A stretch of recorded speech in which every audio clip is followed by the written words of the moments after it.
අපි ගිය සතියේ ප්‍රත්‍යස්තතාව පාඩමේ තියරි වල භාගයකට වඩා කතා කරලා ඉවර කරා. ඇත්තරම ප්‍රත්‍යස්තතාව කියන පාඩමේ තියරි තියෙන්නේ පොඩ්ඩයි. හරිනේ? ඒතර අපි ගොඩක් දුරට තියරි සාකච්ඡා කරලා ඉවරයි. තව පොඩ්ඩක් ඉතුරු වෙලා තියෙනවා.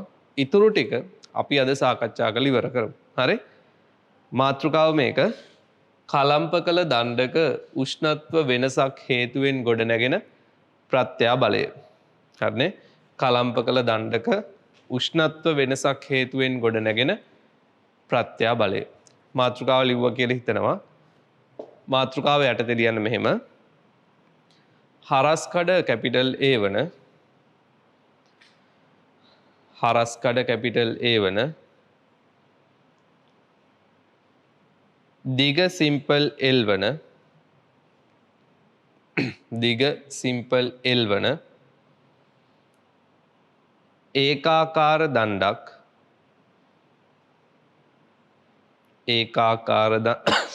ඒකාකාර දණ්ඩක්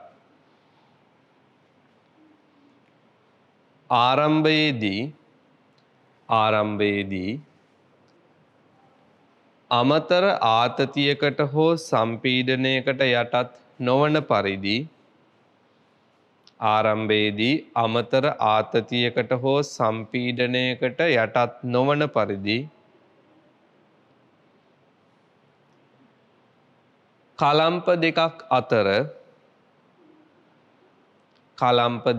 අතර නිදහසේ රඳවා ඇති අවස්ථාවක් සලකමු. කලම්ප දෙකක් අතර නිදහසේ රඳවා ඇති අවස්ථාවක් සලකමු.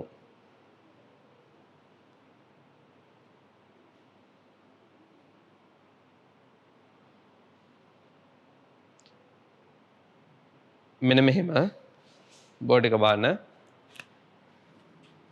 දණ්ඩක් දිග L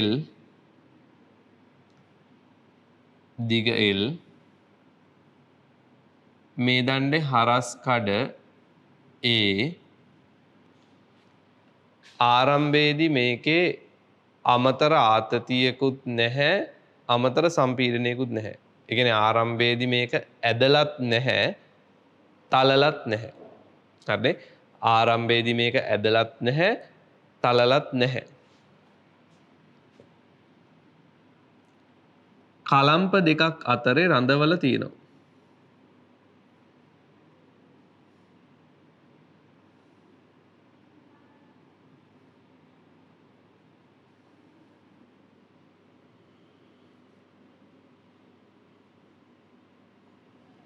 හරි ඔය විදියට අපි කලම්ප දෙකක් කලම්පයක් කියන්නේ අර හිර කරනවා කියන එකනේ. මේක හිර කරලා තමයි තියෙන්නේ. කලම්ප කරලා තියෙන්නේ. හැබැයි ඇදලා තලලා නැහැ. සාමාන්‍ය තත්වයේ තියෙනවා. පටන් ගන්නකොට මේක අමතරව ඇදීමක් කරලා කලම්ප කළා නැහැ. ඒ කියන්නේ දෙපැත්තෙන් ඇදලා හිර කරලත් නැහැ.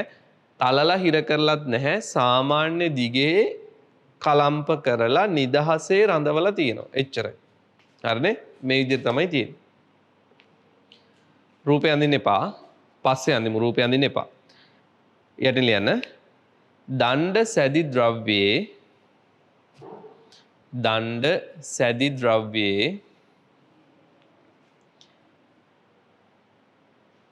යම් මාපාංකය කැපිටල් Y හා දණ්ඩ සැදි ද්‍රව්‍යයේ යම් මාපාංකය කැපිටල් Y හා රේඛීය ප්‍රසාරණතාව ඇල්ෆා යයි සිතමු. යම් මාපාංකය කැපිටල් Y හා රේඛීය ප්‍රසාරණතාව ඇල්ෆා යයි සිතමු. රේඛීය ප්‍රසාරණතාව ඇල්ෆා යයි සිතමු. හරිද? මේ දණ්ඩ හදලා තියෙන ද්‍රව්‍යයේ යම් මාපාංකය Y දණ්ඩ හදපු ද්‍රව්‍යයේ රේඛීය ප්‍රසාරණතාව ඇල්ෆා. හරිනේ? රේඛීය ප්‍රසාරණතාව ඇල්ෆා. right. දැන් මේක අවශ්‍ය නම් පොඩියට ඇඳගන්න. අවශ්‍ය නම් පොඩියට ඇඳගන්න.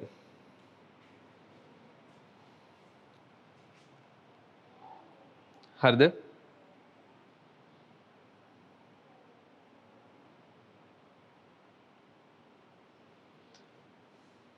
අවශ්‍ය නම් පොඩියට ඇඳගන්න. රයිට්. මම මේක මකන්න හදන්නේ.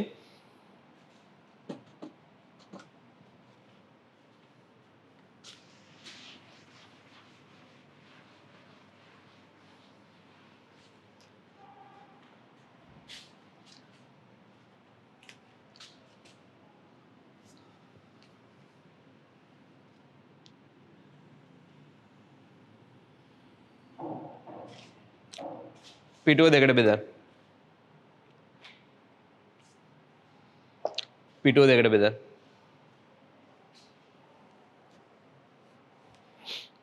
පිටුව දෙකට බෙදන්න. දෙකට බෙදුවද? රයිට්. හොඳට අහන්න. වම් පැත්තෙන් මම එක කොටසක් හදාගෙන යනවා. දකුණු පැත්තෙන් අනිත් කොටස හදාගෙන යනවා. අපි පිටුව දෙකට බෙදලා දෙපැත්තේ පහළට ලියාගෙන යමු. හරිනේ? වම් පැත්තෙන් ලියන්න. වම් පැත්තෙන් ලියන්න. දණ්ඩේ උෂ්ණත්වය ඩෙල්ටා ටීටා වලින් වැඩි කරමු. දණ්ඩේ උෂ්ණත්වය ඩෙල්ටා ටීටා වලින් වැඩි කරමු. දණ්ඩේ උෂ්ණත්වය ඩෙල්ටා ටීටා වලින් වැඩි කරමු. එවිට දණ්ඩ ප්‍රසාරණය වීමට උත්සාහ දරයි. එවිට දණ්ඩ ප්‍රසාරණය වීමට උත්සාහ දරයි.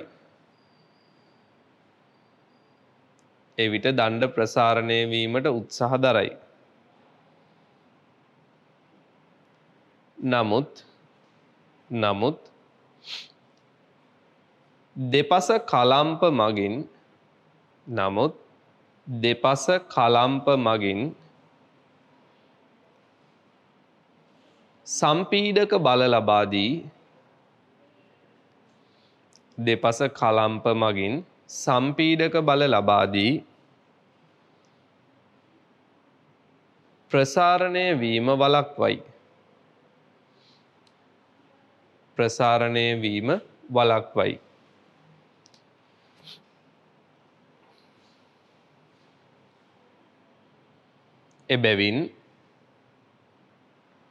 එබැවින් උෂ්ණත්ව වැඩිවීම හේතුවෙන් වැඩි වූ දිගත් උෂ්ණත්ව වැඩිවීම හේතුවෙන් වැඩි වූ දිගත් කලම්පවල සම්පීඩක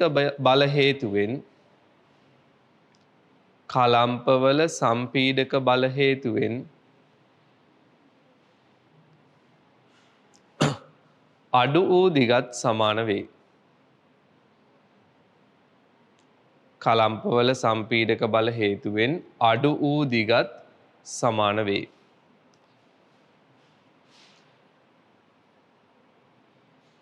රයිට්. හොඳට බලාගෙන ඉන්න. මෙන්න කලම්ප දෙක අතර තියෙන දණ්ඩ.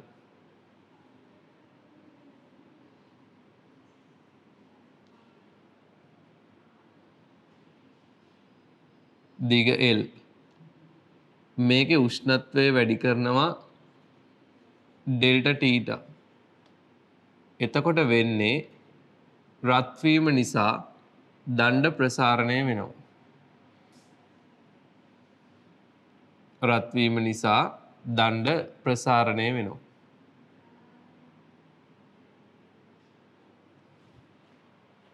හරිනේ? රත් වීම නිසා දණ්ඩ ප්‍රසාරණය වෙනවා. හැබැයි ඇත්තටම දණ්ඩට ප්‍රසාරණය වෙන්න බෑ. හේතුව දෙපැත්තෙන් අපි කලම්ප කරලා තියෙන්නේ, හිර කරලා තියෙන්නේ. ප්‍රසාරණය වෙන්න බෑ. ප්‍රසාරණය වෙන්න උත්සාහ කරනකොට දෙපැත්තේ කලම්ප වලින් සම්පීඩක බල ලැබෙනවා. ඒ ලැබෙන සම්පීඩක බල නිසා නැවතත් දණ්ඩ L දිගටම එනවා. රත් වෙලා ප්‍රසාරණය වෙන්න හදන හැම අවස්ථාවකම කලම්ප වලින් ලැබෙන බලය නිසා L දිගේම පවතිනවා. ඇත්තරම් මෙතන ප්‍රසාරණය වෙන්නේ නෑ නෙමෙයි වෙනවා. ප්‍රසාරණය වෙන ටික නැවත තැලෙනවා. හරිනේ? ප්‍රසාරණය වෙන ටික නැවත තැලෙනවා. සන්තතික ඔය වැඩේ වෙනවා. සමතුලිත තත්වයකට එනවා. සමතුලිත තත්වයට එනකොට උෂ්ණත්ව වැඩිවීම නිසා වැඩි වූ දිග සම්පීඩක බල නිසා අඩු වූ දිග සමානයි. අපි හිතමු බලය F බලය F. හරිනේ? උෂ්ණත්ව වැඩිවීම නිසා වැඩි වූ දිග අපි හිතමු L දන්න ඩෙල්ටා L වැඩි වූ දිග. එතකොට ඩෙල්ටා L සමානයි L ඇල්ෆා ඩෙල්ටා ටීට. තාපයේ පාඩමෙන් ලිවි හොඳේ. තාපයේ පාඩමෙන් රේඛීය ප්‍රසාරණතාව වැඩි වූ දිග L ඇල්ෆා ඩෙල්ටා ටීට. එතකොට සම්පීඩක බලය නිසා අඩුවන ප්‍රමාණයත් මේකම තමයි. F බෙදීම A y වාරයක් E බෙදීම L බලය සම්පීඩක බලය. දණ්ඩේ හරස් කඩ අපි ගත්තේ කැපිටල් A නේ. දණ්ඩේ හරස් කඩ ගත්තේ කැපිටල් A. යම් මාපාංකය ගත්තේ y. මෙතන සම්පීඩක බලය නිසා ඇති වෙන්නේ සම්පීඩනයක්. දිග අඩුවීමක්. අඩුවන දිග වැඩිවන දිගට සමානයි. Delta L. අඩුවන දිග රත් වීම නිසා වැඩිවන දිගට සමානයි. ආරම්භක දිග. ඇත්තටම මේකේ ආරම්භක දිග L නෙමෙයි. සම්පීඩක බල වලින් තැළුවේ මෙන්න මේ මැද තියෙන රූපය. සම්පීඩක බල මගින් තැළුවේ මේ දණ්ඩ නෙමෙයි මැද තියෙන දණ්ඩ. එහෙනම් ආරම්භක දිග L ධන ඩෙල්ටා L. ආරම්භක දිග L ධන ඩෙල්ටා L. හරිද? සුළු කරමු. F බෙදීම A y වාරයක් delta L L alpha delta theta. යටට එන්නේ L ධන L ඇල්ෆා ඩෙල්ටා ටීටා. උඩ යට දෙකම L පොදුයි. හැම පදේම L තියෙනවා. සුළු කරනකොට උඩ L යට L කැපෙනවා. එහෙනම් F බෙදීම A y වාරයක් ඇල්ෆා ඩෙල්ටා ටීටා එක ධන L කැපෙනවනේ ඇල්ෆා ඩෙල්ටා ටීටා. සාමාන්‍යයෙන් ඇල්ෆා බොහොම පොඩි 10 ඍණ ගණන් තියෙන ඇල්ෆා. එහෙනම් එක ධන ඇල්ෆා ඩෙල්ටා ටීටා ආසන්නයි එක කියලා ගත්තොත් F බෙදීම A y වාරයක් ඇල්ෆා ඩෙල්ටා ටීටා වෙනවා. මේක තමයි ප්‍රත්‍යාබලය F බෙදීම A. ප්‍රත්‍යාබලය කියන්නේ ඒකක වර්ගඵලයක් මත ලම්බක බලය. F බෙදීම A හරස් කඩට ලම්බකව ඒකක වර්ගඵලයක් මත බලය. මේක ප්‍රත්‍යාබලය. F හෙව්වොත් මං F තමයි ගන්නෙ. F කියන්නේ සම්පීඩක බලය. සම්පීඩක බලය A y alpha delta theta. ඔන්න සම්පීඩක බලය. මේ තියෙන ප්‍රත්‍යාබලය, මේ තියෙන සම්පීඩක බලය. F A y alpha delta theta. පැහැදිලිද? කියන දේ තේරෙනවද? මෙතන පොඩි ආසන්න කිරීමක් කරනවා. මේ තියෙන ප්‍රත්‍යාබලය, මේ තියෙන සම්පීඩක බලය. A y alpha delta theta. හරිද? රූපය අඳින්න සුළු කිරීම වම් පැත්තෙන් ලියා ගන්න. දකුණු පැත්ත හිස් තියන්න හොඳේ. මේ ටික වම් පැත්තෙන් ලියන්න, දකුණු පැත්ත හිස් තියන්න. හරිද? ඉක්මන් කරන්න. හරිද මේ ටික? දකුණු පැත්තෙන් ලියන්න. දකුණු පැත්තෙන් දණ්ඩයේ උෂ්ණත්වය ඩෙල්ටා ටීටා වලින් අඩු කරමු.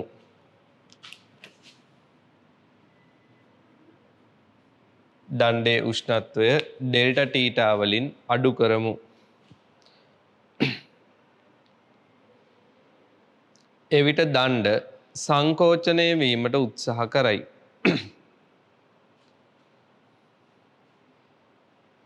එවිට දණ්ඩ සංකෝචනය වීමට උත්සාහ කරයි.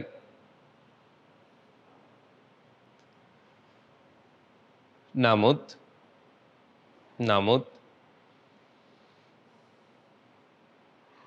දෙපස ඇති කලම්ප මගින් ආතති බල ලබා දී එය වළක්වයි. නමුත් දෙපස ඇති කලම්ප මගින් ආතති බල ලබා දී එය වළක්වයි.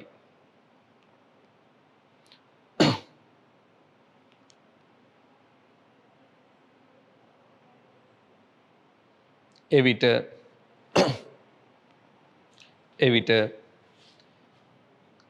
උෂ්ණත්ව අඩුවීම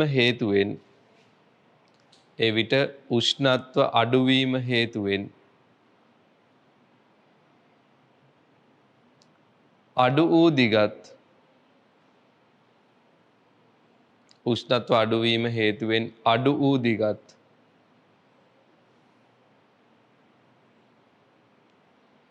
කලම්පවල ආතති බල හේතුවෙන්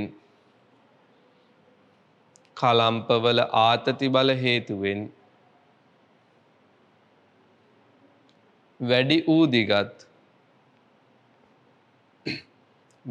දිගත් සමාන වේ. ආතති බල හේතුවෙන් වැඩි වූ දිගත් සමාන වේ. හරිද? බෝඩ් එක බලන්න. මේ තියෙන්නේ කලම්ප අතරේ තියෙන එල් දිග දණ්ඩ. හරස් කඩ A. අපි මේකේ උෂ්ණත්වය අඩු කරනවා ඩෙල්ටා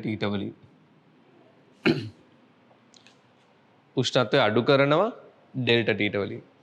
එතකොට දණ්ඩ උත්සාහ කරනවා සංකෝචනය වීම සඳහා. ඒ උෂ්ණත්ව අඩුවීමත් එක්ක දණ්ඩ උත්සාහ කරනවා සංකෝචනය වීම සඳහා. දිග අඩුවෙන් උත්සාහ කරනවා. හැකිලෙන් උත්සාහ කරනවා. අපි හිතමු අඩු වූ දිග ඩෙල්ටා L. එහෙනම් දැන් දිග L ඍණ ඩෙල්ටා L. අඩු වූ දිග තමයි ඩෙල්ටා L. ඇත්තටම එහෙම අඩු වෙන්නේ නැහැ. හේතුව දෙපැත්තෙන් කලම්ප කරලා හොඳට සම්බන්ධ කරලා හිර කරලා තියෙන්නේ. සංකෝචනය වෙන්න උත්සාහ කරනකොට ඒ අඩුවන ප්‍රමාණය නැවත දෙපැත්තෙන් අදිනවා. කලම්ප මගින් ආතති බල ලබා දෙනවා. ඒ ලබා දෙන ආතති බල නිසා දිග අඩු වෙන්නේ නැතුව පෙර අගයේම පවතිනවා. දිග අඩුවීමකින් තොරව පෙර අගයේම පවතිනවා. එතකොට ඇත්තටම වෙන්නේ සිසිල් වීම නිසා අඩුවන දිගයි දෙපැත්තේ ආතති බල නිසා වැඩිවන දිගයි සමාන වෙනවා. ඩෙල්ටා L උෂ්ණත්වය අඩුවීම නිසා අඩුවන දිග L ඇල්ෆා ඩෙල්ටා ටීටා. වැඩිවීම වුණත් අඩුවීම වුණත් ඩෙල්ටා කියන්නේ වෙනස එන්නේ L ඇල්ෆා ඩෙල්ටා ටීටා වලින්. ඔක තමයි වෙනස. එතකොට මේ අඩුවන ප්‍රමාණය නැවත වැඩි වෙනවා ආතති බල නිසා. එහෙනම් F බෙදීම A y වාරයක් E බෙදීම L. ආතති බලය හරස් කඩ යම් මාපාංකය. E කියන්නේ වැඩිවන දිග. වැඩිවන දිග මේකමයි. සිසිල් වීම හේතුවෙන් අඩුවන දිගයි ආතතිය හේතුවෙන් වැඩිවන දිගයි සමානයි. එහෙනම් වැඩිවන දිග ඩෙල්ටා L. ආරම්භක දිග මේක නෙමෙයි. මේ දණ්ඩ නෙමෙයි අදින්නේ මේක. එහෙනම් ආරම්භයේ තිබුණේ L ඍණ ඩෙල්ටා L. L ඍණ ඩෙල්ටා L කියන මැද තියෙන දණ්ඩ තමයි L දක්වා අදින්නේ ආතති බලවලින්. පැහැදිලිද? එහෙනම් ඒක ආදේශ කරොත්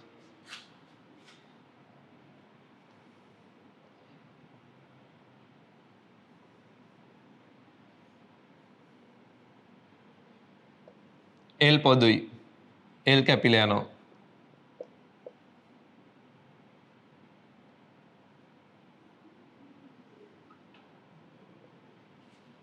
ඇල්ෆා පොඩි. ඒ නිසා එක ඍණ ඇල්ෆා ඩෙල්ටා තීටා ආසන්න කරනවා 1. මේක ආසන්න කරනවා 1ට F බෙදීම A y වාරයක් ඇල්ෆා ඩෙල්ටා තීටා බෙදීම 1. මේක ප්‍රත්‍යා බලය. එහෙනම් ආතති බලය A y alpha delta theta.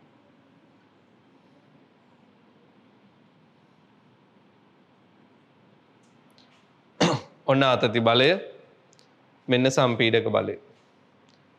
පිටුවේ දෙපැත්තේ ලියන්න කියලා මං කිව්වේ. ලස්සනට පිළිවෙලට දෙපැත්තේ ලියා ගන්න. ඊට පස්සේ අපි යටින් පොදුවේ කරුණු කීපයක් ලියලා මේ කොටස ඉවර කරමු. හරිනේ?